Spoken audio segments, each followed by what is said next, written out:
Hi, everyone. Welcome to a mini segment of Talk, Listen, and Discuss.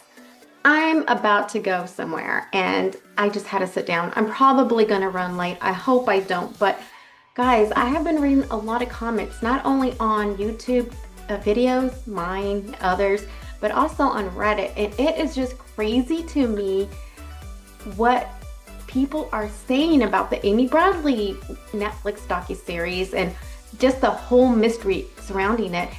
And I just don't feel that same way. I really do believe that she fell overboard. It just seems to make more sense, and it seems to what happens. It seems to be what happens more frequently than not. I still want to know what happened to the camera. Don't you want to know? Nobody says anything. I have found nothing on the camera. I know people keep telling me they're hearing about it, but I haven't seen it in print, and I definitely haven't seen a video. Now's your chance to link it in the comments because I'm not seeing anything on the camera. I'm not saying the camera would still make me believe that she didn't accidentally fall over, but it definitely would be something more to think about because they keep mentioning her going out and possibly taking pictures of them coming into port, but I haven't seen any follow up on that. Another thing, I keep seeing that there's just no way her body would have washed up. Even the local Coast Guard person said it. No, I'm reading Coast Guard material and nothing says anything like that. In fact, it's likely that they wouldn't find her. It didn't matter how close they were. That ship is ginormous. It's ginormous. It's a little body falling in the water. Look at your house. Go up on your roof. Imagine falling. Now imagine doing that 10 houses up high and falling into water that you don't know how deep it is. You don't know how choppy it is. It's going to be hard no matter what. And if you don't pass out, it's going to be hurtful. There is nothing good about that drop. I don't care how good of a swimmer you are. It's just likely if she fell over that it's more likely she doesn't get found, and it's more likely that she doesn't get found for days, even if they do find her. But my thing is, why would they go? And I watched the first, I know, I think I'm getting obsessed. I watched the Amy Bradley docuseries, the first episode over again, and I got to the point to where the Coast Guard is talking, the Coast Guard person, and I forgot to write his name down, where he was writing that where he was saying that if she had fallen in, he knows that water, she would have come in. But I don't think so. First of all, I don't know what kind of edits they made to make that fit together because there are some things they left out in that documentary that seem to make their case. And I don't understand why they left some of this stuff out. For example, the parents lying in court about the sightings, the people that they saw, the people that they talked to who had seen Amy. They presented three when it actually was hundreds that claimed that they saw her leave voluntarily or something like that. It was just weird that they would leave that out. That's significant. And the Navy SEAL that took all that money off of them, why didn't they present that? There are just so many things they didn't present that I think would have been very interesting, and they didn't present it. So I don't know what they did with this guy's, what he was saying, but there is no guarantee in any kind of water, so not all bodies of water are going to act the same any particular day. Never mind the rip currents. I kept hearing about the rip currents. Like if there's rip currents in that body of ocean, nothing is for sure. That body could sink and stay down there. It's just, it's no guarantee that anybody is going to be found at sea wherever it is because of all those situations that can happen. The body drops all the way down when it's drowning. Eventually it comes up, but when it comes up, it could be hours, it could be days, it could be never. That's what I have read and that's what I have seen. So I'm really surprised that that expert said that because there is no guarantee in any kind of body of water. There is that. Let me see. I have so many notes. Um, the crew. Blaming Yellow, why? Because, and I know how this is going to sound, but because he's black, if he had been a white bass player, hitting on her, would it have been the same? I don't know because I've been on three cruises and the crew was always flirtatious. They were very flirtatious and they would always go dance. The band leaders would go dance, uh, the bartenders would go dance. There were people always there was just crew out there being jolly, being happy, being flirtatious. It's them. They're out there. They're bored. They're trying to let off some steam. They're men, they're women. It's going to happen. I don't even see the big deal. These people are usually from other countries underpaid. They're just there working hard and they're having fun when they can. I don't understand why Yellow is being so focused on because to me, he doesn't seem like he was that sinister at all. Neither was the wait staff. Neither was the wait staff. They're always going to be pinpointing somebody to make the table feel good, make somebody feel special so they can get a little bit more on their tip if you decide to give them extra. I don't even understand all this about the crew. I think the crew was just being the crew. It didn't seem like anything that sinister, and it doesn't look like Amy could have established that trusting of a relationship to go out and be so close to them that they'd be able to take her. And it still is just hard for me to believe that she got off that ship without anybody seeing her. And if they hit her in something that it wouldn't have been searched. Now, maybe it wasn't because I'm starting to see how incompetent the cruise ships were, but that's just a lot to stack up on one side. It's so many variables and so much high risk. And to be fair and honest, and hopefully it doesn't come across as anything but just me talking out loud, if they had taken her off with all the attention and scrutiny that was on this case, she's no longer with us. It wouldn't be worth the risk for one person. It just wouldn't be. And then I found out today that Curacao has legal prostitution. So that makes no sense why they would traffic there. Maybe it was a port, but it doesn't seem like it would be the best port to go through. It's a Dutch port and it's supposed to be very pretty secure, very legal, legalistic. So there's that too. There's just so much out there. So again, her hitting the water, becoming unconscious. I don't even see what her being a lifeguard or strong swimmer, an athlete at that point is because you fall in that water that high, you're going to get knocked out or you're going to be severely hurt. And if it was dark, nobody's seeing her. And that boat is going faster than people think. I think people mentally, and I get it, are seeing like a boat. They're not seeing like a huge, ginormous cruise ship. I mean, it's ginormous. It can fit thousands of people on it. It's like its own floating city. And then this little person is just like lost in the dark. And nobody's hearing them. Nobody is going to hear them. And I still don't understand how people just are so sure that the dad really saw his daughter at the time he said he did. They were all hungover. They were all sleeping hard.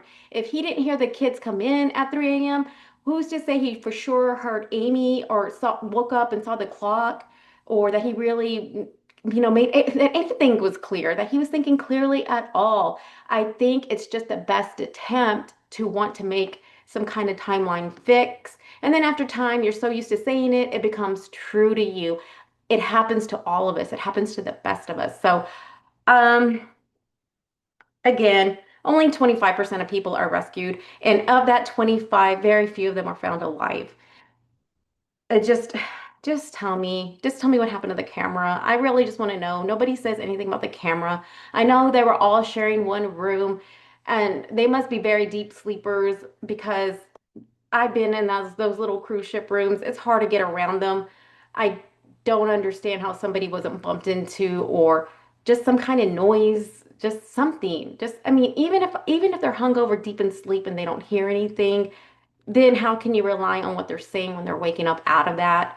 But I don't think she deliberately threw herself off. Even if it was out of the room, in the room, somehow she fell over. That's what I'm saying. Somehow people keep saying it's not easy, but it's easy enough for certain people to do it, whether it's, you know, sinister motives, they're self-harming themselves, anything like that. There have been accidental ones more in the recent times because of selfies. People still want to take selfies, which is what I believed happened in 2012 to, oh my gosh, I forget her name, but anyway, they never found her body and it was horrible. Her moment to sleep, the daughter went up to go to the pool and somebody thinks they believe that it was so dark, but they believe that she hit them on the way down. They felt something brush against their arm while they were out at on the patio.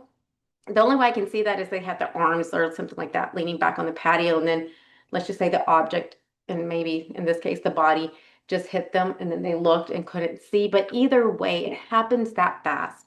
And it happens as an accident. People really don't mean to. And I know the brother keeps saying that Amy was scared of heights and she was scared of even being on the boat or anything like that. But that's not to get, that's not a guarantee at all that she didn't fall off the ship. I mean, I don't understand why all these witness testimonies. There was an article, there were so many articles I found, but I really was today I was going to say, you know what, I'm just going to let it go because everybody else is talking about it. It's getting enough exposure. People are already dead set what they're going to believe. And I get that. I get that 100%. And I'm just saying that to me, it just seems like she fell over no matter what. I mean, it's just, it happens. It happens to even people who are scared of heights. It happens to them for any other, it's just a lot of reasons. I just don't believe that they were on that ship long enough for her to make the connection with somebody, to get into that kind of trafficking system and to get into some kind of kidnapping situation. It makes no sense. She was 20, 22, old enough to be somebody that you couldn't just easily intimidate. And they were there short enough to where I don't know where the relationship was established to get that kind of trust where you can manipulate somebody into going off the boat with you without your documents. I mean, without your passport, without saying, "Hey, let me go get your passport." How do you strong arm somebody like that? And where would the opportunity have been? It was such a short time, in my humble opinion, but it wasn't a short time for somebody to fall over even if he's correct with the time at 5:30ish and she fell overboard. By the time he reported, it was 6 o'clock. 30 minutes out on water is a long time. And the Coast Guard did search from Aruba to Curacao. So they must, in their mind, have thought it was a possibility that her body could have been anywhere in that area, or else they wouldn't have gone as far back as Aruba because that's how currents work, especially with riptides. Her body could have been taken anywhere. So that's what I wanted to get off my chest for whatever it is worth. I'm sure there are things I'm forgetting about, but definitely just the suspicion around a crew. I mean, if anybody's been on a cruise ship knows that the cruise is just they're they're they're just people working and they're working the long hours and they're just gonna want to go and be friendly with the guests. It's what happens. And then just the rip tides, the shoes, the camera, the cigarettes, the lighter. I know people walk around the cruise ships barefoot. I really haven't seen it. I'm not saying they didn't. I just didn't pay attention. I know I wouldn't. Maybe Amy would. She was an athlete. Maybe she was used to walking around barefoot. I don't know. But I still think it's weird that she would just take off her shirt and either she put on a clean shirt and got new shoes and nobody heard that because the room's so spacious and all. It's not. They're small tiny rooms. And I don't know, I'm worked up for nothing, I guess. But anyway, I just don't think that she was kidnapped. I don't think she's trafficked. I do think that somehow accidentally she fell off the ship. I don't think she threw herself off. She seemed very happy. She may have been going through some stuff, but not something I think that would throw her off the ship. I do kind of wonder though, there were some things there about what the family was saying that I kind of think that they want to have been true. Not that they're lying, but that they wish maybe, okay, for example, the brother said he loved her before he went in and fell asleep.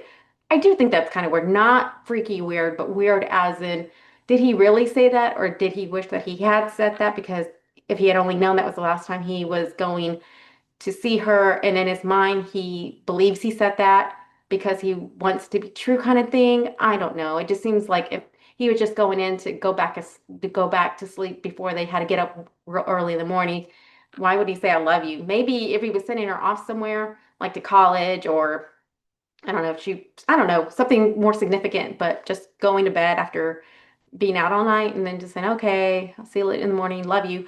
I don't know. It's just weird between a brother and a sister. So I'm just saying sometimes we romanticize, sometimes we want to make memories fit a scenario that we're hoping is going to play out. I understand it. I get it. As a mom, I'm pretty sure I would be doing that too. So anyway, I gotta go, but I hope I have time to fix this up a little bit, put it on and see what you guys think.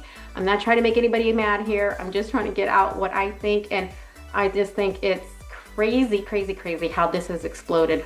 And it's like way out there. Like there's so many videos. Be careful scrutinizing those videos, and whatever you do, make sure that we get something good out of this, like more exposure on safety and being more cognizant of trafficking and people who could be in distress out there. So thank you. You'll have a good night. Take care of yourself. Take care of each other. And until next time, God bless you. Bye.